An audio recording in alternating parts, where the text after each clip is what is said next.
Last class में मैंने आप लोगों को ब्रिजेस के बारे में बताया था, इंडक्टेंस ब्रिजेस के बारे में, राइट। आपका इंडक्टेंस ब्रिजेस में ओनली एक ब्रिज बच रहा है, एंडरसन ब्रिज, राइट। और इससे पहले मैंने सारा बता दिया था, और मैंने ये भी बताया था आप लोगों को कि ये ब्रिज थोड़ा ट्रिकी होने वाला है। तो लिटरली आज का ब्रिज थोड़ा सा ट्रिकी है। और एंडरसन ब्रिज बताने के बाद मैं कैपेसिटेंस ब्रिज भी आज ही स्टार्ट कर दूंगा, डिसऑर्टिव ब्रिज, राइट। डिसऑर्टिव ब्रिज जो है कैपेसिटेंस मेजरमेंट के काम होता है। तो सबसे पहले हम एंडरसन ब्रिज का मतलब एक बार हेडिंग डाल लेने दो मुझे, ठीक है। होप्स आप लोगों को सारे ब्रिजेस के बारे में पता हो गया होगा। और मोस्ट इम्पॉर्टेंट सबका सर्किट डायग्राम, राइट। अगर सर्किट डायग्राम नहीं याद है तो आप लोग कोशिश करो कि उसको अच्छे से कर लो, क्योंकि अभी और ब्रिज पढ़ने वाले हैं हम लोग, राइट। तो ज्यादा ब्रिज हो जाएगा ना तो आप लोग कंफ्यूज करोगे, और सब सारे के सारे ब्रिजेस जो है वो डायमंड शेप में रहते हैं, और सब में वही आर एंड सी, तो आप लोग थोड़ा कंफ्यूज करोगे, इसीलिए ज्यादा इंपॉर्टेंट हो जाता है हर एक ब्रिज का अपना सर्किट याद रखने के लिए। चलो, पहली बात तो ये एंडरसन ब्रिज हम लोग जो मेजर करते हैं वो तो इंडक्टेंस है, तो सबको पता हो गया होगा। अभी मैंने बताया जैसा कि इंडक्टेंस मेजरमेंट, ये जस्ट हिंट है। एक सेकेंड, सॉरी, इंडक्टेंस ब्रिज।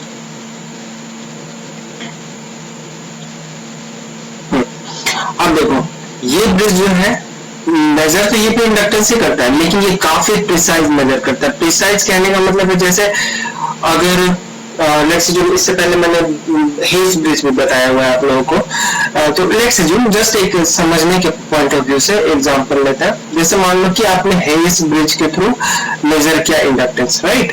तो उसमें जो मेजरमेंट आया, लेट्स जो उनकी 10 हेनरी आया, राइट। तो ये तो हो गया आपका एक वैल्यू।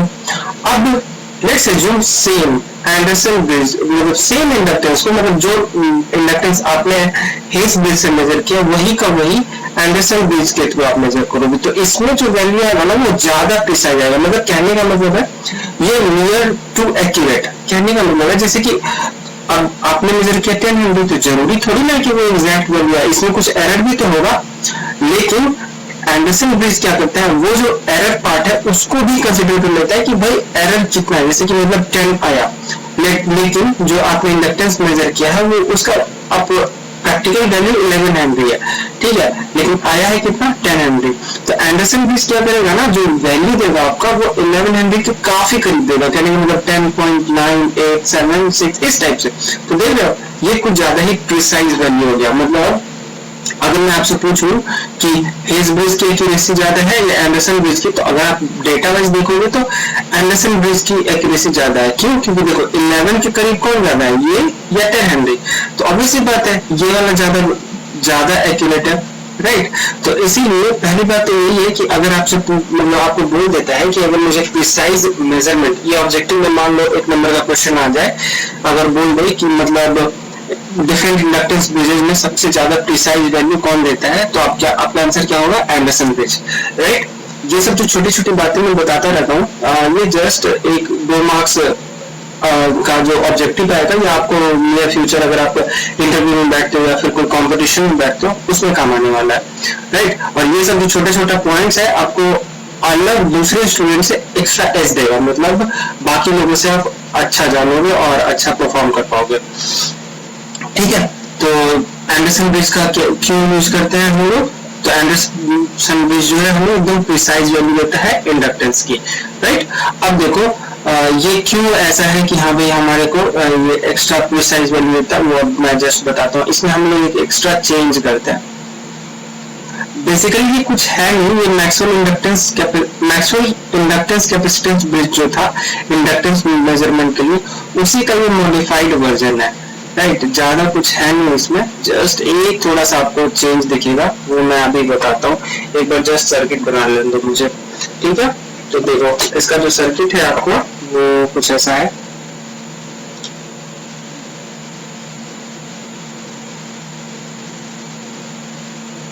ये हो गया इंडक्टेंस, ये कैपेसिटर, सॉरी रेसिस्टेंस, ये हो गया नेक्स्ट रेसिस्टेंस,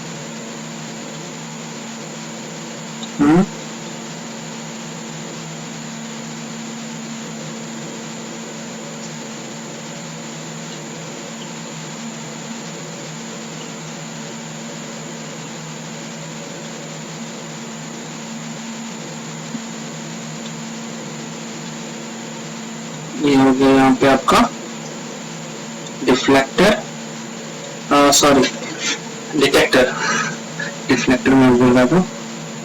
देखो अब तक आपने इस सेक्शन में कोई रेसिस्टेंस नहीं देखा था ना, यहाँ पे देखो ये एक एक्स्ट्रा रेसिस्टेंस है, और ये भी नहीं देखा होगा, ओह सॉरी सॉरी सॉरी, यहाँ पे कैपेसिटर है ये, ठीक है, ये भी नहीं देखा होगा ऐसे।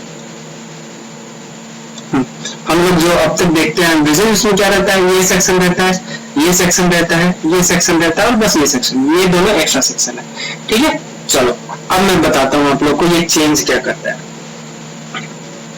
ये तो आप सी मान लो, ये स्मॉल आर, ये आपका एज इट इज जो लोग का ये सेक्शन R4 रहता है, ये वही R4 है, ये आपका R3 है, ये वाला तो R1 N1 वाला सेक्शन रहता है, ये L1 R1, और ये R2, ठीक है।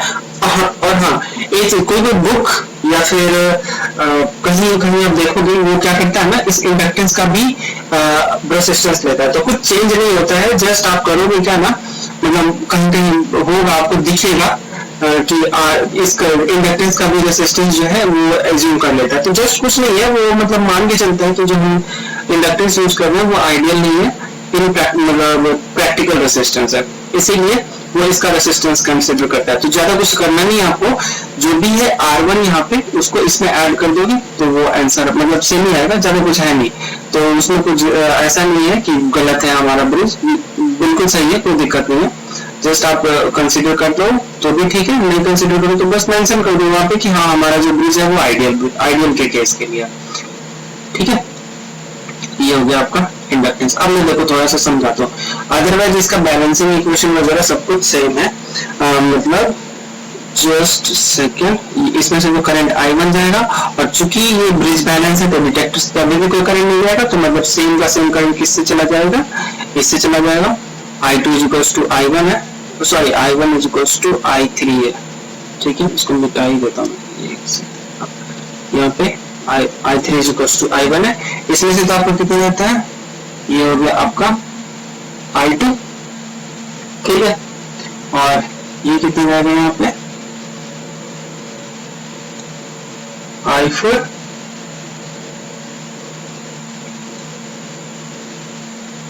IC,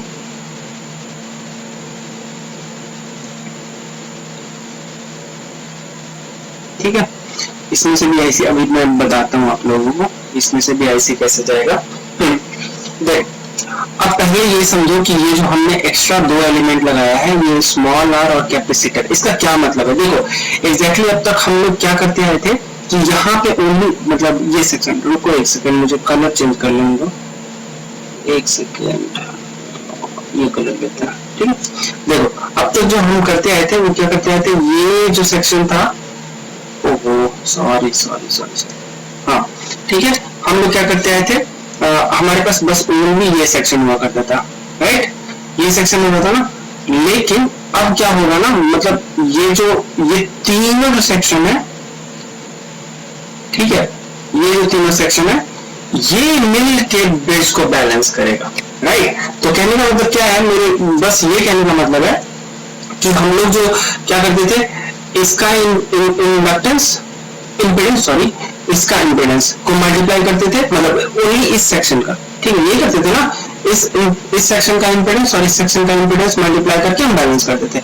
अब वो नहीं करके हम लोग क्या करेंगे, जस्ट कि इस पूरे सेक्शन का क्या इम्पीडेंस होने वाला है उसका मल्टीप्लीकेशन इस पूरे सेक्शन के इम्पीडेंस से मल्टीप्लाई करेंगे, राइट, ठीक है। होप सो सबको समझ आएगा, कुछ नहीं, जस्ट वही है। और ये काम क्यों किया गया है, ताकि ये जो हमारा ब्रिज है वो एकदम आइडियल, सॉरी प्रिसाइज वैल्यू है, ठीक है। चलो अब देखते हैं कि इसमें क्या करेंगे। तो देखो इसमें भी अभी भी वही है, मैं यहाँ पे एक बार जस्ट वो लिख देता हूँ, I1 is equals to I3, कहने का मतलब है जितना करंट L1 R1 से जाएगा वही करंट I1 मतलब R3 से चला जाएगा, राइट। और यहाँ पे जो I2 है, I2 वो क्या होगा, तो देखो I2 जो है हमारा, एक तो IC वाला पार्ट है, देखो मतलब I2 देखो यहाँ से जाने के बाद दो पार्ट्स में डिवाइड हुआ है ना, एक तो ऊपर चला गया है IC और दूसरा किधर चला गया है I4 इधर, राइट। तो IC plus I4, I2 equals to यहाँ पे ये हो जाएगा, जस्ट सेकेंड, ये हो जाएगा आपका IC प्लस I4, राइट। ठीक है, कोई दिक्कत नहीं है, राइट। अब चलो बैलेंसिंग स्टार्ट करते हैं। अब एक चीज देखो, इस D में से तो करंट कितना जा रहा है, 0 जा रहा है, इसमें से करंट नहीं जा रहा ना, I इज इक्वल्स टू 0 है। एक सेकंड मैंने उल्टा लिख दिया, वैसे समझ आ गया होगा सबको, अच्छा फिर भी लिख देता हूँ। जैसे इस डिटेक्टर है, इसमें से कितना करंट जा रहा है, I इज इक्वल्स टू 0, तो इसमें से कोई करंट जा नहीं रहा है और इसमें से कोई करंट नहीं जा रहा है। तो अब देखो ये सेक्शन R3 वाला सेक्शन और ये कैपेसिटर वाला सेक्शन पैरेलल हो गया ना, क्योंकि देखो इसमें से कोई करंट नहीं जा रहा है, तो यहाँ से यहाँ हम डायरेक्ट कनेक्ट कर सकते हैं। तो ये जो पूरा सेक्शन हो गया आपका, ये पैरेलल हो गया, समझ आ गया। तो ये जो पैरेलल हुआ, तो अगर पैरेलल में रहता है तो हम लोग क्या लिखते हैं, I1 इंटू R3, मतलब इसके अक्रॉस का वोल्टेज और इसके अक्रॉस का वोल्टेज सेम रहेगा, IC इंटू 1/j ओमेगा से, ठीक है, कोई दिक्कत नहीं है। तो यहां से आपका IC क्या हो जाएगा, IC हो जाएगा आपका I1 R3 j omega c। I think so किसी को कोई दिक्कत नहीं होगा, यहाँ पे कुछ नहीं किया है। जैसे देखो D से कोई करंट नहीं जा रहा था, तो R3 और C आपका क्या हो जाएगा, पैरेलल में हो जाएगा।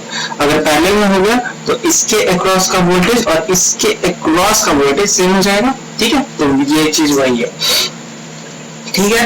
अब देखो next balancing equation, next balancing equation हम लोग क्या लिखेंगे, नेक्स्ट बैलेंसिंग इक्वेशन हम लोग लिखेंगे, इसके कहाँ गया, एक सेकेंड, हाँ, इसके अक्रॉस का वोल्टेज, ठीक है, इसके अक्रॉस का वोल्टेज और इसके अक्रॉस का वोल्टेज, ये भी इक्वल होगा, राइट। इसके अक्रॉस का वोल्टेज, क्योंकि इसमें से फिर कोई करंट नहीं जा रहा है, तो वही लिखेंगे, जस्ट सेकेंड रब कर लेंगे मुझे, ठीक है। तो देखो क्या हो जाएगा आपका I1 into R1 plus j omega L1 is equals to कितना हो जाएगा आपका I2 इंटू R2, ठीक है, हो गया ना। देखो इसके अक्रॉस का वोल्टेज और इसके अक्रॉस का वोल्टेज सेम हो जाएगा, एक second just a second, I2 sorry IC, इसके अक्रॉस का करंट क्या है, IC है ना, IC इंटू RC। समझ आया होगा सबको, कुछ नहीं किया है बॉस, जस्ट ये किया है हमने कि हो गया बस, एक सेकेंड क्या हो गया, रुको लेजर से पता, हाँ देखो इसके अक्रॉस का वोल्टेज, ठीक है, वो क्या है I1 R1 plus j omega L1, ठीक है, ये दिख रहा है। और इसके अक्रॉस और इसके अक्रॉस, ये आपके नेटवर्क थ्योरी में जरूर पढ़ोगे, का वोल्टेज इक्वल होगा, ये वही लिखा हुआ है यहाँ पे, I2 इंटू R2 और IC इंटू RC, ठीक है, कोई दिक्कत नहीं है। चलो ठीक है, समझ आ गया होगा। और देखो IC का वैल्यू जो हमने यहाँ पे निकाल रखा है, तो ये IC का वैल्यू यहाँ पे पुट करेंगे, ठीक। तो देखो ये इक्वेशन यहाँ पे जब पुट करेंगे तो आपका क्या हो जाएगा, एक इक्वेशन वैसे और हम लोग बना सकते हैं, वो यहाँ से इस वाले इक्वेशन, इस वाले सर्किट में लगा के, ठीक है। तो देखो वो क्या हो जाएगा हमारा, जस्ट देखो IC इंटू R प्लस, देखो IC, यही IC R में से भी जा रहा है और C से भी जा रहा है, तो R plus 1/j omega C is equals to I2 minus IC into RC R4, right है, समझ आ गया, क्लियर है, ठीक है। अब हम लोगों को कुछ नहीं करना है, जो जो सब IC का वैल्यू हमारा जो आया है, ये IC का वैल्यू एक बार इसमें पुट करेंगे और एक बार इस वाले इक्वेशन में पुट करेंगे, ठीक है, समझ, ठीक है, कोई दिक्कत नहीं है ना। जस्ट अगर मैं फिर से रिपीट कर देता हूँ, हो सके बहुत लोगों को दिक्कत हुआ हो, तो देखो ये वाला इक्वेशन कहां से, पहले देखो ये वाला इक्वेशन कहां से आया, ये वाला इक्वेशन आया है आपका, देखो हमारा ब्रिज बैलेंस है, तो जितना करंट इस वाले से जाएगा, इस ब्रांच से जाएगा करंट, वही का वही करंट किससे जाएगा, इस ब्रांच से जाएगा, ठीक, मतलब I1 और I3 इक्वल हो जाएगा। अब देखो यहां से जो आपका करंट जाएगा वो कैपेसिटर और इसमें इसके सम के इक्वल हो जाएगा, ये वहां पे लिखा हुआ है, यही चीज। अब देखो I1 इंटू R3, इसके अक्रॉस का वोल्टेज और इसके अक्रॉस का वोल्टेज सेम है, तो वो हमने यहाँ पे लिखा हुआ है, ठीक, तो यहाँ से वो आ गया। और फिर देखो इसके अक्रॉस का वोल्टेज, इसके अक्रॉस का वोल्टेज और इसके अक्रॉस का वोल्टेज ये रहा, ठीक है, और एक केवीएल हमने यहाँ लगाया, वो ये रहा, ठीक है। चलो होप से सब कुछ समझ आया होगा, जो एक्स्ट्रा है मैं उसको रब कर लेंगे एक बार। ये I3 है, यहाँ पे I1 है,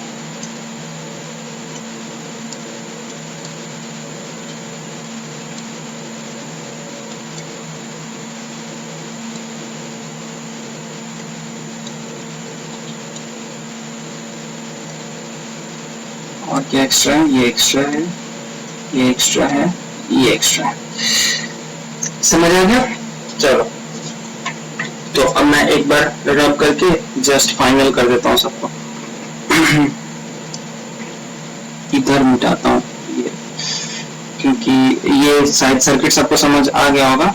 ये लेक्चर कम से कम 2-3 बार देख लेना सब, अगर बोलोगे तो मैं इसका गूगल मीट पे फिर से एक बार ले लूंगा, क्योंकि ये रिकॉर्डेड वर्जन है।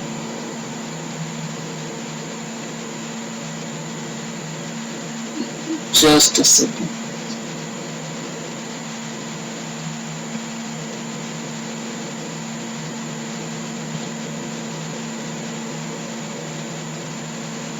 ठीक है, देखो यहाँ तक तो ये हो गया था, अब जस्ट पुट करने वाला है इशू। तो देखो सबसे पहले करते क्या है ना, हम लोग IC का वैल्यू इसमें पुट करते हैं, इक्वेशन नंबर इसमें, हाँ इसमें, इस वाले इक्वेशन नंबर 1 में इसमें पुट करोगे तो हमारा क्या आएगा, I1 into R1 plus j omega L1, ठीक है, is equals to I2 into R2 plus j omega C R3 into I1। अब देखो इधर भी I1 है और इधर भी I1 है, तो दोनों को एक साइड कर लोगे तो यहाँ से आपका I1 क्या हो जाएगा, I1 into R1 plus j omega L1 minus j omega C R3, ठीक है, कुछ नहीं हुआ है, इधर प्लस था उधर चला गया माइनस, ये हो जाएगा I2 is equals to R2, ठीक।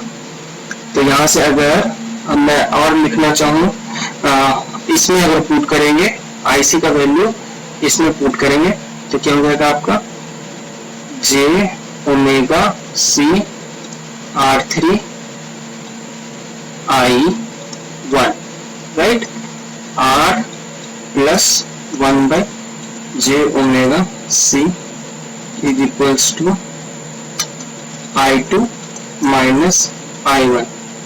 IC यहाँ पे भी है ना, तो इसके जगह पे भी क्या हो जाएगा, j omega C R3 into R। Clear है, जस्ट इधर वाले सारे इक्वेशन का काम हो चुका है हमारे पास। जस्ट एक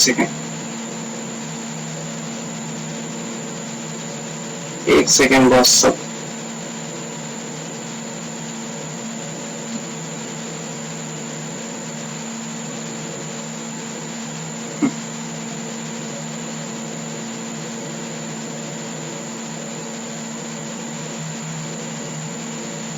ठीक है, सब कुछ समझ आ रहा होगा।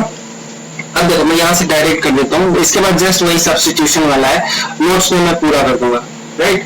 तो यहाँ से जस्ट मुझे R1 और L1 का वैल्यू चाहिए था, जस्ट इसको आप सब्स्टिट्यूट करोगे ना तो आपका आ जाएगा। मैं नोट्स में, क्योंकि यहाँ पे करने का कुछ मतलब है नहीं, वो सबको समझ आ रहा होगा कि क्या करना है, जस्ट मुझे इधर का उधर, उधर का इधर करना है। और मुझे R1 का फाइनल वैल्यू चाहिए और L1 का फाइनल वैल्यू चाहिए। मेन था वो कॉन्सेप्ट कैसे करना है। और वही बात बीच का जो प्रोसेस मैं यहाँ पे छोड़ रहा हूँ, मैं आपको नोट्स में पूरा दे दूंगा, उसमें पूरे अच्छे तरीके से समझ आ जाएगा कि कौन सा कहाँ पे है। हालांकि यहाँ पे भी आप लोगों को समझ आ जाएगा, लेकिन वो करने का कोई मतलब नहीं है। जस्ट मैं यही करूंगा कि इधर का उधर और उधर का इधर करूंगा, मतलब यहाँ से R1 का सब्स्टिट्यूशन करके इसमें करूंगा और वो आएगा। ठीक है, तो ज्यादा कुछ है नहीं, तो जस्ट आप लोग ये याद रखो, R1 का वैल्यू जो हमारे पास आएगा R2 into R3 R3 divided by R4। Clear है। और इसका जो वैल्यू आएगा, L1 का जो वैल्यू आएगा C into R3 into R4 into R, ये R4 plus R2 plus R2 into R4। ठीक है, ये मतलब ये कैसे आया है मैं आपको नोट्स में दे दूंगा। ठीक है, इसके बाद जस्ट सिंपल है, मेन था वो आपको दो कॉन्सेप्ट था वही समझना था, और जो कि होप सो सबको समझ आ गया होगा, उसमें किसी को कोई दिक्कत नहीं हुआ होगा। तो अगर ये समझ आ गया है तो अब आगे बढ़ते हैं। होप सो ज्यादा हैवी नहीं हो रहा होगा सेशन सबको। ये इंडक्टेंस ब्रिजेस सारा हो गया है कंप्लीट। अब मतलब कहने का मतलब है ये हाफ यूनिट आपका कंप्लीट हो चुका है। अब ओनली कैपेसिटेंस ब्रिज पढ़ना है, जिसमें आज मैं एक पढ़ा देता हूँ आप लोगों को, डिसऑर्टिव ब्रिज। छोटा सा है और इजी है, आपको समझ भी आ जाएगा, ज्यादा कुछ है नहीं है इसमें, या फिर रहने दो। चलो ठीक है, मतलब देखना काफी हैवी हो जाएगा नहीं तो सेशन आपका, क्योंकि डिसऑर्टिव ब्रिज में भी थोड़ा सा एक्स्ट्रा ही कॉन्सेप्ट है। ओनली कैपेसिटेंस है तो कैपेसिटेंस के बारे में भी बताया नहीं है, तो नेक्स्ट क्लास में मैं आपको कैपेसिटेंस के बारे में भी बता दूंगा और वो ब्रिज भी डिस्कस कर दूंगा। और मैं कोशिश करूंगा नेक्स्ट टाइम 2 ब्रिज को डिस्कस करने का, ठीक है, सो दैट कि अगले 2-3 क्लास में ये हो जाएगा। ठीक है, अब थोड़ा मैं फास्ट करूंगा, काफी अक्टूबर चला आया है, मोस्ट प्रोबेबली इस अक्टूबर में आपका मोर देन 80% कोर्स हो जाएगा। ठीक है, तो थोड़ा सा आप भी अपने पेस को इंक्रीज कर लीजिएगा। और प्रीवियस सारे सेशंस आपने अच्छे से देखे होंगे और सबको समझ भी आया होगा। ठीक है, थैंक यू, मिलते हैं अगले सेशन में।